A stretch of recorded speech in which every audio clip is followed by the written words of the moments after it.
The problem with AI. Moderator Ned Desmond, speakers Dave Ferrucci and Gary Marcus. Thank you for that introduction, Brian. Let me warn everyone at the outset that this is the one session at SciTech Global in which we are not talking about accessibility, at least not directly. Instead, our topic is the debate within artificial intelligence circles about deep learning, the overwhelmingly dominant model for AI today. In the view of many AI experts, this deep learning approach, with its reliance on massive amounts of data and immense computing power, is the unquestioned future of AI. Our guests don't agree.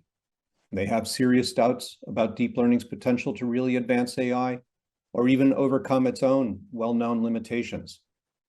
You might say our guests are dissidents in a world dominated by deep learning AI. And they are dangerously well-credentialed dissidents. So let me introduce them. Gary Marcus is a leading voice in artificial intelligence. He's a scientist, best-selling author, and serial entrepreneur, founder of Robust AI and Geometric AI.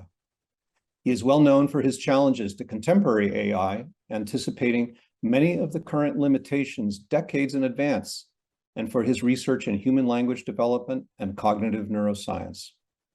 Gary is Emeritus Professor of Psychology and Neuroscience at NYU and author of 5 books, including his most recent, Rebooting AI, one of Forbes' 7 must-read books in AI. Dave Ferrucci is an award-winning artificial intelligence researcher who started and led the IBM Watson team from its inception through its landmark Jeopardy success in 2011. Dave has worked for more than 25 years in AI, and his passion is to design computers that fluently think, learn, and communicate. That inspired him to found Elemental Cognition in 2015. Elemental Cognition's mission is to accelerate and improve the quality and explicability of AI decision-making in the face of growing complexity, shortages of accessible expertise, and overwhelming data. Dave graduated from Rensselaer Polytechnic Institute with a PhD in computer science and has over 100 patents and publications. Dave and Gary know each other well, and they'll drive this conversation for the most part. But let me get them started with a question that goes to the heart of this AI debate. Dave and Gary, what is deep learning AI good for, and what are its limitations? I think you wanted Dave to go first since you said it in that order. I'm happy to do that. Deep learning is from my perspective, I mean, it's an incredible invention, really, and it's fabulous at detecting patterns in large quantities of data. It's fabulous at doing pattern recognition based on how the data occur. It's changing the face of AI. It has changed the face of AI because we can use it to make predictions, to extrapolate from data in a way to learn the patterns without a lot of human programming. And in the past, this was extremely difficult to do. So it's remarkable in that regard. What it's lacking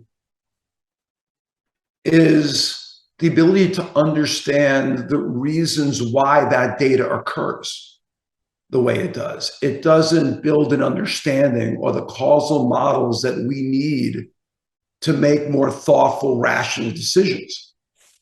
Some complain about the biases, but deep learning is designed exactly to find the biases in the data and to mimic them.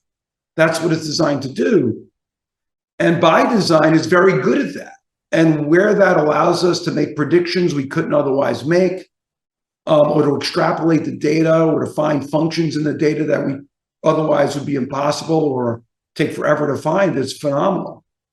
Where we want partners to help us make rational, thoughtful decisions that we can explain, it doesn't do that. It's not even designed to do that, really. I completely agree with Dave. This is not going to be a debate where we go back and forth and disagree about a lot, although we may find some things to disagree about. The way I would put it is that these systems are skilled mimics. They're, for example, really good at making fluent language, but they're not in touch with reality and they can't reason about reality. And that ties to this notion of sort of causation versus correlation that Dave was hinting at. So we get problems like when they generate fluent text, there's also often misinformation there. So one example that I recall from the sequel to GPT-3 called Instruct GPT is somebody asked it about eating socks after meditating. And the system fluently said, some experts believe that it's good to eat socks after meditating because it brings you out of the meditative trance or something like that. Well, it sounds fluent. It sounds like something a human would say, but it's not something that it found in an actual source. It's all unsourced. It's just putting together words and sequences like auto-predict might do when you're in your text completion, predictive text. Sorry, go ahead, Gary. So as Dave is saying, it doesn't really understand what's going on. Here's an easy thing to remember. The phrase deep learning invokes a notion of theoretical depth, of conceptual depth, but it really just means how many layers you have in a neural network. And the level of comprehension that we want, such that a system that is talking about socks and meditation actually understands the potential relation or non-relation between those, is far outside the bounds of the deep learning systems by themselves. I don't think either Dave or I want to get rid of deep learning, but I think we both think there are serious holes in what it can do. And I think we both think that a lot of people out there see it as a kind of universal solvent, that it's not. It's a component in a larger system that I think is fine, but the larger system needs to be able to reason, to have common sense, kinds of things that I'm thinking about, that Dave is thinking about at his company. Yeah, I think if a couple of good points you made, Gary. So first of all, I like that point about deep learning. I think the notion of deep, when we hear that, it evokes deep understanding. But in fact, as you said, it comes from how many layers in the neural network and the power of that neural network to find functions in the data, basically relationships in the data. And so I think that that's definitely could contribute to the expectations around it, that it's deeply comprehending, which is a very different thing than finding those statistical patterns. I like the other point too, is like, one of the metaphors I use, this notion of a super parrot. We think about parrots and how they can listen to us and they can start guessing or actually saying the next thing that we might say. But do we imagine they really understand the depth of the mental models that we have, the meaning we associate with those words and those experiences, just because they can make that prediction? And the other thing is what I find really useful when I think about AI. I like to think about human cognition and how humans think, because I think humans think in different ways. And the way we think sort of creates this model for us to think about how AI works. So one thing we do is we make statistical predictions. We just extrapolate from the data. In fact, even in language generation, I'm sure we've all experienced this moment, even in ourselves or in others, where we're listening to a conversation or engaged in a debate of sorts, and we formulate a sentence, and then someone challenges us on, wait a second, that doesn't make any sense. And we say, oh, you know what? You're right. I didn't really think about it, right? But my brain was able to kind of formulate the words, make a grammatically correct structure that sounded good. But when I really think about it, I wasn't making the connections. It really didn't reflect an understanding. Our brains work both ways. Our brains work as sort of statistical language models, but they also work as rational thought, machines that can think about the meaning and the logical implications, the mental models. You can think about Danny Kahneman's famous distinction between system 1 and system 2, which I like to call the reflexive system. It's kind of automatic, it's fast. It's probably too crude a distinction, but we start with that. So you have this reflexive system, and then you have the deliberative system, which is what Dave is saying, that makes rational decisions. I don't like to call it the rational system because it's not always right, but it's at least trying. It's like the Supreme Court. It's deliberating. Maybe it doesn't come to the right conclusion, but it is trying to make those logical connections between. Well, it's transparent. It can be, it should be transparent in how it's making the judgments it's making. You know, it can explain them in some sort of rational deductive process. So take my socks and meditation example, right? The system can't actually tell you why it has said some experts believe that it's okay to eat socks after meditation because blah, blah, blah. It can spit out a string of words, but you couldn't pursue it. There's no internal thing in the system that you could inspect the way with a classical AI system or just a classical computer programming system. You could say, well, the reason it's made this mistake is because, you know, this value in this database is set to the wrong thing. It's this big abstract collection of predicting numbers about sequences in text. It's not interpretable. It's not that there's something in there that represents a database of like, this expert believes this and this expert believes that. It can't say, well, I found this on some web page because it didn't find it on a web page. It just made it up, and it's not grounded in reality. The deliberative system is at least grounded in our model of reality. I was thinking about the parrots a second ago and thinking, is that fair to the parrots? Because in a certain way, they are like parrots, because parrots, when they use language, don't really much understand the language, although there's some interesting work on that. But when the parrot thinks about the world and like flies through a room, it has a representation of the entities in the world that it's interacting with. So it is grounded. You could fool the parrot. You could put it in a VR system. But the parrot has some representation of reality that it's working over, that it's analyzing. And system 2 reasoning should be about that. But deep learning alone doesn't really do that. But I think one of the things you bring up, though, particularly with the parrot example, is, you know, when we think about how we assign meaning, and what that evokes ultimately is relativistic, meaning that you and I have to assign similar meanings. We have to have a shared understanding in order to communicate. In order for me to produce an argument that you can agree with or that you can evaluate or probe, we have to have a shared understanding around the meaning of the words and the phrases and so forth. And, you know, when we think about AI, we have to think about, what do we expect from the machine? Do we expect the machine to project a shared? Nope, we may have lost Dave for a second. It's not anything like the understanding that we're producing right now. In fact, you know, quite deliberately, is designed to look at the artifact much more as a pattern of numbers or words, and to extrapolate from that pattern to say, here's what this pattern alone would suggest, as opposed to build that shared understanding. I actually think that deep learning is dangerous in a certain sense. And the reason I think it's dangerous hinges on the kinds of things Dave was just talking about. So we tend to attribute a shared understanding to these systems that don't actually have it. So when it talks about the socks and meditation and stuff, you assume that any system, any person that talks about socks and meditating knows what it's talking about, but it doesn't. It's actually just saying the statistics of, you know, this word following this word is this other thing. It's very difficult for us as human beings to recognize how superficial the understanding of those systems are. This is a human cognition challenge, right? It is. It is. We fool each other that way as well. That's right. I mean, it goes back to Eliza in 1965. You know, you had a psychiatrist. All it was doing was keyword matching, but some people kind of fell for it. So we're not built to discriminate these things.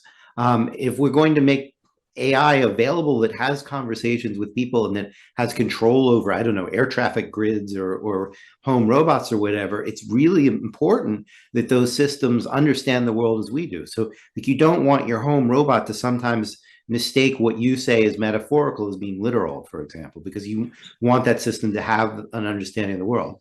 Okay? I think we have to be careful to trash deep learning. I mean, it can be used in dangerous ways, I agree. But when we think holistically about intelligence, it plays a very, very significant role. And it's like you don't want to throw the baby out with the bathwater, right? It plays a very, very significant role, which is to look at the data and to generate hypotheses that are consistent with how the data occurs, because those hypotheses now can feed systems that can model and reason in ways that do build and advance a shared understanding. So this goes back to your point about Daniel Kahneman and the system 1 and system 2. When you put these things together, you have more of the holistic view of AI, in my opinion. Yeah, I mean, I don't think we should throw the baby out with the bathwater either. I'll clarify that I think the real problem is expecting too much from the stuff that's more like system 1 and expecting it to do the system 2. So I think we agree that you want to use this stuff. They're great techniques for doing certain kinds of pattern recognition. You shouldn't throw them away, but you also have to be realistic about what they can do and what they can't do. And that requires training and understanding some of the psychological phenomena that you're really trying to capture with your machines. And so, no, we shouldn't be throwing away deep learning, but we have to recognize we need more. And part of what Dave is doing in his company is to try to look at the other side of that divide, try to say, well, how do we represent in a machine common sense knowledge? How do we get a machine to do argumentation? So, for example, lots of things in the world, they might be true, they might be false. We often don't know. We want to be able to evaluate different arguments. I think part of what Dave is working on is how do you get machines to do that? Yeah, at Elemental Cognition, the view is we want machines to always be able to explain why, to help us solve problems, but not to make black box predictions. It's okay to say, I'm thinking this because here's my understanding of the world. And by the way, part of that understanding includes a statistical prediction from the data. But as long as we can model that holistic argument, we equip humans with the ability to say, here's my understanding. Here's why I'm making this decision versus that decision, as opposed to extrapolate and say, this is just a correlation. I don't really know what's going on. I mean, that's again, encompassed in a more holistic intelligence. So my big thing is like deep learning, big, important part of the answer, amazing advance, critical advance. How do we include it in a holistic architecture that really addresses the partner intelligence we want when we think about AI? I'm going to give you a little insight into Dave, because I've been talking to him a bunch lately and thinking about some of his earlier work too, on Jeopardy, and something just sort of clicked, understanding Dave. So Dave right now is telling you about the question of why. He's saying a good system needs to be able to answer why. And one of the innovations around Jeopardy was basically giving an answer to how sure are you? So you had a panel. You could see, and he can tell you more, obviously, but in Jeopardy with Watson, it would say how sure it was of its answers.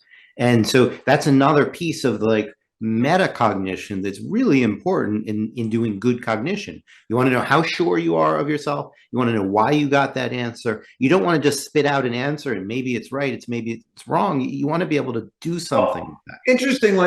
Interesting, even the Watson system would be able to, while it couldn't give you a causal model where it described the places and the events and how they're related and why something happened or something else happened, it did allow you to interrogate why it preferred one answer over the other in terms of concepts that humans could relate to.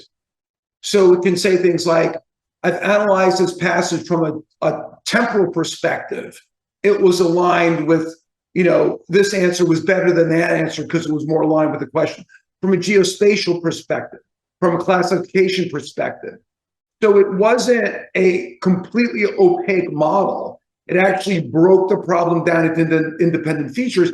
Each of those features were trained with machine learning, but it classified them in ways that at least you can get what we called an evidence profile of why it thought this answer was better than that answer. And so the ultimate thing that Dave and I would both like to see is what he just described as causal models. So like, let's say I'm a domestic robot in your house, like Elon Musk's Optimus is supposed to be, looks like C-3PO or whatever.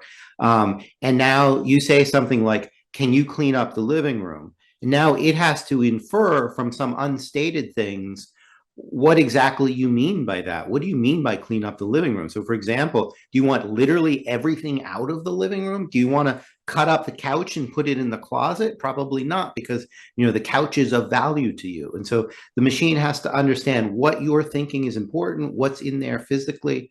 It's not enough to just have like some statistical. Well, I'm gonna put my deep learning hat on, and I'm gonna argue and say, with enough data, it can associate cleaning the room with an expected result. Well, I mean, that's the interesting question about outliers, right? I mean, this is sort of what's going on with driving. Is the thesis was, with enough data, we'll be able to make all our unprotected left turns and so forth. And Cade Metz wrote in the Times just today about a ride in a Tesla, and there's clearly still outlier problems where even with all the data that Tesla has collected, the machine is still stymied when things are a little bit different. And I think you have to look at each application, because there's going to be these asymmetrical risks with regard to outliers, right? Within some cone of expectations, but there's always this answer, however unsatisfying it might be. The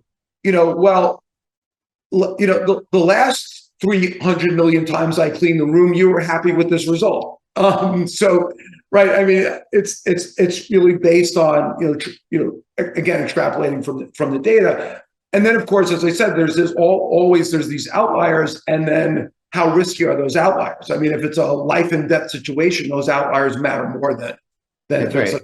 This is why the biggest financial successes of AI have all been around advertising, because if you pick the wrong advertisement, there's essentially no cost to it. Nobody ever dies because you showed the wrong commercial. Whereas in driverless cars, it's still all kind of in beta after 25 years, because the cost of error is much higher. And so Dave's absolutely right. These are empirical questions. In speech recognition, we're pretty satisfied with 99% correct. It's not 100% correct. Sometimes it's annoying when you dictate something in your car and it's noisy, but most of the time it helps you. The cost of error isn't too high, and mostly you don't have to deal so much with the outlier condition. So every domain, like when you're thinking about this commercially, you have to ask, what's the cost of error? How variable are the data going to be today and the next? My own feeling is that domestic robots are a serious problem, because people have very different houses from one another. You have very different things about what is important to them and so forth. And my guess is you are going to have those outlier cases in spades.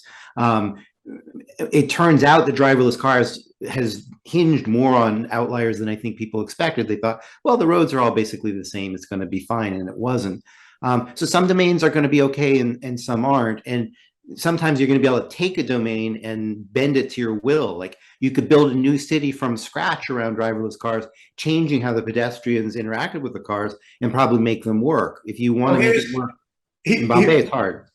Here's a funny reality with regard to deep learning, is that I've actually experienced people complaining about deep learning systems, giving them the wrong answers. And then the data scientist says, well, but this is what the data reflects. And the answer is, well, I don't really think those answers are right. They're not upholding how we view the problem, how we reason about it, what we think the right judgments and values are. So go and change the data so that the machine learning does the right thing. Well, here's a problem related to that that's really hard to solve, has not yet been solved. We now have these generative models like DALL-E that you mentioned, and Stable Diffusion, which are fabulous. They're also incredibly biased. So if you type in CEO, you're guaranteed to get a white male, for example. And there's a brand new paper that I just tweeted about. I'm trying to think who the authors are. It goes in excruciating detail, showing that for many, many examples you wouldn't even immediately think about, you get all of this kind of stereotyping. And there, the system is a direct reflection of the data that are out there, right. And not a reflection of what we want the world to be like. Exactly. And not actually even a reflection, here's the interesting part, of the actual world, but of the data that are in the world. So take CEOs as being white males. That's partly because CEOs are overrepresented in movies that are then in the database. So if you actually took representation, you would see, like, I think her name's Safra Katz of Oracle should be in your top 50 pictures of CEO, but she won't show up there because she's not in the news as much as Elon Musk. And so you get more representation of Elon Musk because people talk about him. But sometimes the systems don't even So there's the reality, then there's the data, then there's the reality that the data might be biased and not reflect what you want the system to actually do. And it's sort of interesting when you look at applications of AI or deep learning to sit back and say, what do I really expect the system to do? Is the data that I'm training the system with representative of the phenomenon, the behavior that I desire? And of course, it's kind of silly when I could write down the behavior I desire. Why would I go muck with the data if I could just write it down and program it? Well, and that's the real problem, is we don't yet have, well, this is the kind of thing I think Dave is trying to work on, systems where we can fluidly even represent what our desires are and mix that with the data. So you really want an answer to this, a mix of data and, let's say, human values. So human values would be like, human values, human judgment, decision processes.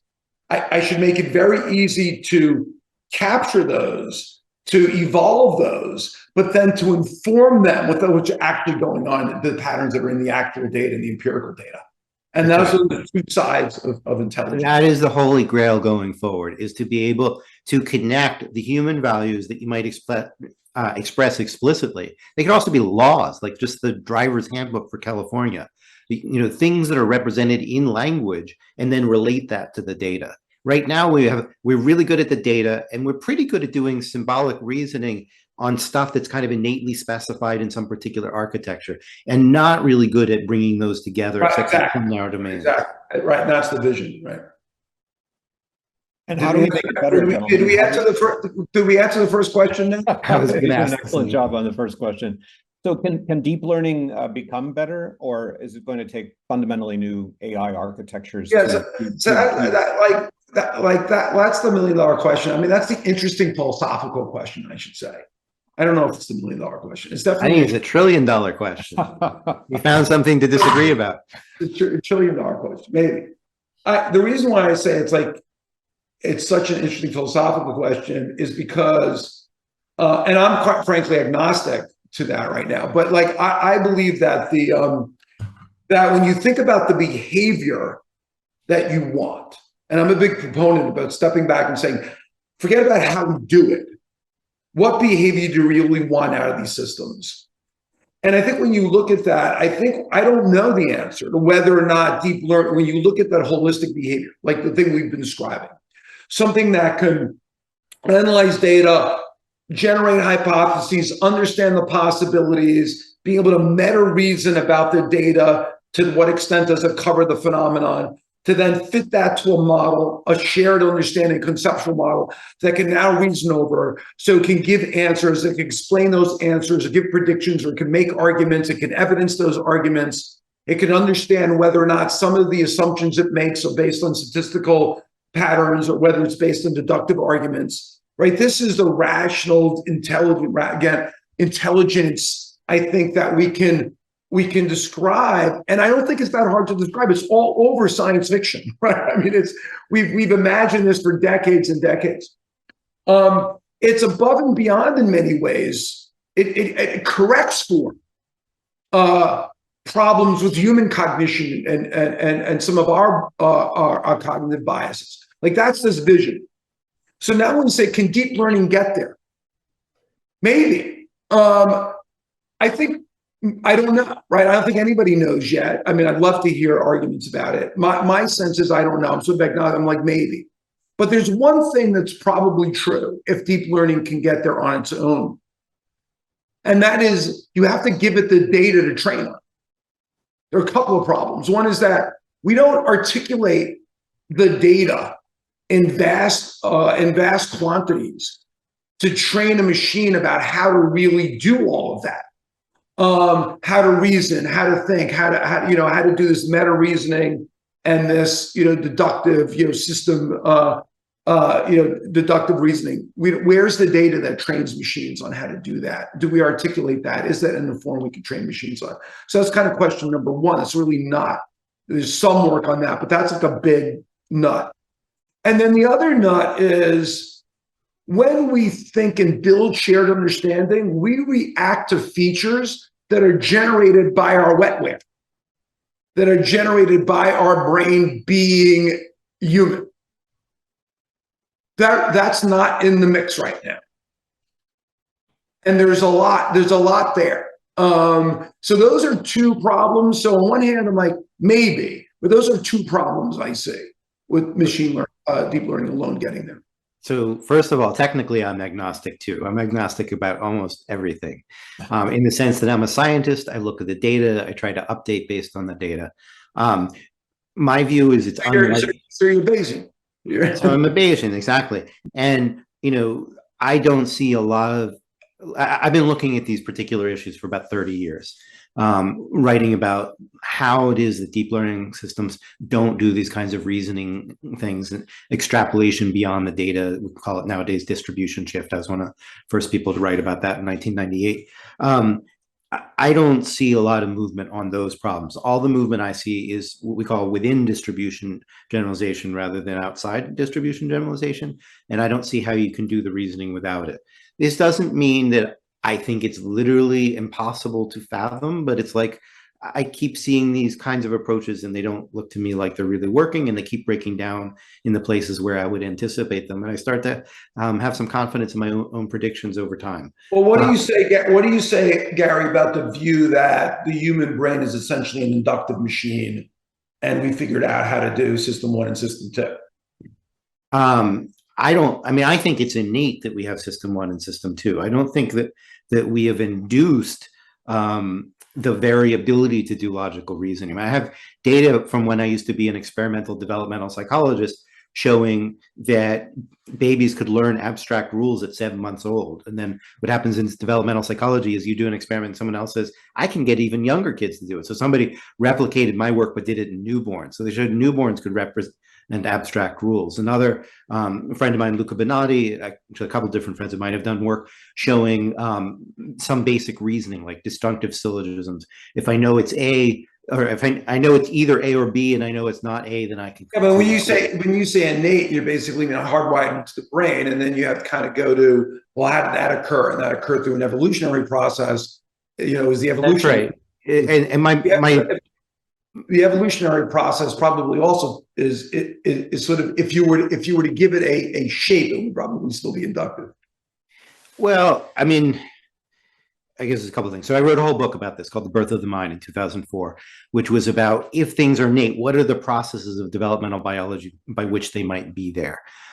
There is some abstract level at which you can call evolution learning, but the causal mechanisms are quite different from the other things that we associate with learning. So there's kind of parameter setting in both cases, but in one case, it's building a genotype that creates a phenotype that does something in advance of experience. And the other, it's what do you do with the experience? That succeeds, right? And so my view is that the minimum that you need to have in an adequate cognitive system like ours or in an AI is you have to have, let's say, pre-wired, I don't like the word hardwired, but pre-wired capacities for things like representing time and space and object and other agents. And if you have those basic things in place, and this is a view also associated with the philosopher Immanuel Kant and with the developmental psychologist Liz Spelke, if you have those basic things in place, also with Noam Chomsky, then you can go learn some other stuff. So I take a pretty strong position that you need some innate nucleus that you then sort things around. And I think pure deep learning doesn't have that, though there's a conversation about what deep learning even means and how the term changes over time that we could have. But so that was part one. Part two is in terms of the data, I think there's some data we're unlikely to get. And it's further reason to want to have some innate stuff. So one example is in these systems that just are driven by the data from like conversations and Reddit and so forth, you get weird effects like murder is more common than breathing, even though in reality, breathing is more common than murder. But people like to write about murder and breathing is born. So you have that problem. I'll just say one more second. And then people's internal mental states, we don't necessarily write that much about. There's some fiction where people are really kind of like third person omniscient and describe it. But in general, there's not as much data around that. So the paradigms we have work very well for things you can explicitly label a bunch of data, and maybe you do some unsupervised learning on the rest. But, like this is a picture of a cat and you've got a label for it. But things like harm, so having a robot not do harm, or understanding like a difference between like belief and desire and all this kind of stuff is pretty subtle to get from the data-driven paradigm. Not saying it's impossible, but those are some places that like out of the gate pose some challenges. Yep. Gentlemen, we're out of time, but could I ask one quick lightning round question? How do you think educated consumers who are using, variations on computer vision and natural language, word processing, all sorts of things related to AI. How should they think about AI? Should they roll along with the developments that touch their lives, or should they maintain a sort of skeptical stance to what's going on around them? What would be your very concise word of advice to the general thoughtful public who is dependent on AI already? I would say, don't treat AI as magic. Understand that it's really an evolving set of techniques that have strengths and weaknesses. And you need to get your hands a little dirty to understand, will this work with your particular business problem? So we gave examples of like advertising versus driving versus domestic robots. It's an empirical question in any given domain. Is this going to work for you? It's not magic. You can't just assume it's going to work. You shouldn't assume it's not going to work. There is a lot of gold in these hills. There are a lot of ways that you can make things more efficient and so forth. But you really need to dive in and learn how this stuff works if you're going to make good decisions around it. I think getting educated and understanding the specifics is probably good advice. But I do worry. I think in general, I worry about also sort of being aware and where AI is seeping into your world, particularly with regard to recommendation, not recommendation systems, it's more like in terms of how it's managing the content that you are getting pushed. I think it's just, that's a big issue for us today. Yeah, I think the worst thing that AI has done so far is to polarize society with content moderation, which was driven by AI. So, there are pluses and minuses to AI so far, and that's one of the biggest minuses. Understanding the roles playing in content moderation is sort of a very poignant thing. Yeah. Gentlemen, that is extremely good counsel. Thank you for your time. Incredibly lucid and helpful conversation, I think, to everyone at SightTech Global. Thank you again. Thanks for having us. It's fun for us.